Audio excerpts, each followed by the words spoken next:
শবে বরাতে ভাগ্য নির্ধারণ হওয়ার কথা অনেক ওলামা ইকরাম বলেছেন, তবে লাইলাতুল কদর বা শবে কদরে ভাগ্য নির্ধারণ হওয়ার বিষয়টা অধিকতর বিশুদ্ধ এবং দলিল সমৃদ্ধ, এবং বেশিরভাগ ইমামদের মত সেটা, অর্থাৎ শবে বরাতে নয়, বরং ভাগ্য নির্ধারণ হয় কখন? শবে কদরে।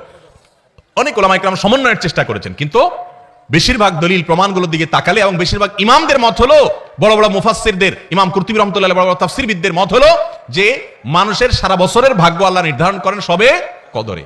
যাই হোক, যখনই আল্লাহ রাব্বুল আলামিন ভাগ্য নির্ধারণ করেন, বিশেষ শবে কদর ঠিক করেন, তার দলিল কি? কোরআনে কারিমে একটা সূরা আছে, নাম হলো সূরা দুখান, আয়াত নম্বর 3 এবং 4। এটার বাংলা অর্থ দেখে নেবেন। আল্লাহ বলেছেন, ইন্না আনজালনাহু ফি লাইলাতিন মুবারাকাতিন ইন্না কুন্না মুনজিলিন। একটি বরকতময় রাতে আমি কোরআন নাজিল করি, ফিহা ইউফরাকু কুল্লু আমরিন হাকিম। সেই বরকতময় রাতে, যে রাতে কোরআন নাজিল হয়েছে, ওই রাতে সব গুরুত্বপূর্ণ বিষয়গুলো ধার্য হয়। বরকতময় রাতে যে কোরআন নাজিল হয়েছে, সেই রাত কোনটা? শবে বরাত না শবে কদর? কারণ কোরআনে সূরা কদরে আল্লাহ বলেছেন, ইন্না আনজালনাহু ফি লাইলাতিল কদর, তাই লাইলাতুল কদরে কোরআন নাজিল হয়, আর সেই রাতে আল্লাহ গুরুত্বপূর্ণ বিষয়গুলো ধার্য করে। এখান থেকে বোঝা যায় শবে কদর ভাগ্য নির্ধারণ হয়। যাই হোক, যখনই হয়, আমরা ভাগ্যে যেন ভালো কিছু পাই, আমাদের ভাগ্য যেন সুপ্রসন্ন হয়, নসিবে যেন ভালো কিছু লেখা হয়, বাজেটে যেন ভালো কিছু থাকে, আমরা চাই না? কি করলে আমাদের নসিবে ভালো কিছু হবে? আমরা আজকে কয়েকটি আমলের কথা বলবো। নাম্বার 1, প্রথম আমল হলো ঈমান এবং তাকওয়ার চর্চা করতে হবে সারা বছর জুড়ে। এক রাত্রে যায় মসজিদে কান্নাকাটি করে আল্লাহকে এটি দোয়া দরুদ করে একটু ভাগ্য ঠিক করে সারা বছর আপনি টোটো করে ঘুরে বেড়াবেন, এটা বোকার স্বর্গে বাস করার সমান।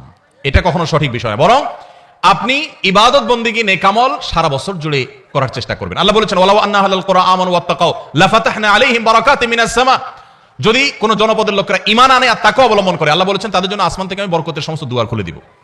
এজন্য আপনি আল্লাহর প্রতি ঈমান আনবেন এবং হারাম থেকে বেঁচে চলবেন, আল্লাহর নির্দেশগুলো মেনে চলবেন, আল্লাহ আপনার জীবনে বরকত দিবেন এবং আল্লাহ তাআলা আপনার ভাগ্যে ভালো কিছু দিবেন। সবচেয়ে বড় ভালো কিছু পাওয়া হলো মানসিক প্রশান্তি, সেটা আল্লাহ তাআলা দিবেন, জান্নাত তো আছেই।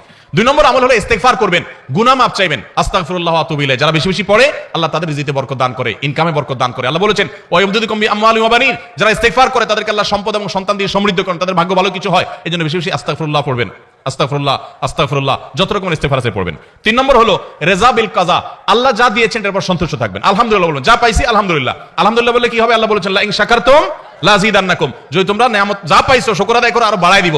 তাহলে আপনার ভাগ্যে যদি আরো বেশি কিছু থাকুক আপনি চান, তাহলে সেক্ষেত্রে আপনার শুকরিয়া আদায় করা শিখতে হবে। 3 নম্বর। 4 নম্বর হলো সাদাকা, দান সাদাকা। এটা বিপদ আপদ থেকে মানুষকে রক্ষা করে, মানুষের জীবনে বরকত এনে দেয়, এজন্য সাধ্য অনুযায়ী দান সাদাকা করা। 5 নম্বর হলো আল্লাহর কাছে দোয়া করা। কোন ভাগ্য আল্লাহ পরিবর্তন করে দেন দোয়ার মাধ্যমে। লা ইয়ারুদ্দুত তাকদির ইল্লা দুআ, দোয়া এটা তাকদীরকে পর্যন্ত পরিবর্তন করে দেয়। কিছু কিছু তাকদীর আছে পরিবর্তনশীল, এগুলো দোয়ার মাধ্যমে পরিবর্তন। এজন্য দোয়া করতে থাকে, আল্লাহ আমার নসিবে যেন ভালো কিছু থাকে, মন্দ কিছু থাকলেও তুমি সেটা দূর করে দাও, দোয়া করতে থাকা, তাহলে ভাগ্যে ভালো কিছু পাবেন। এবং 6 নম্বর হলো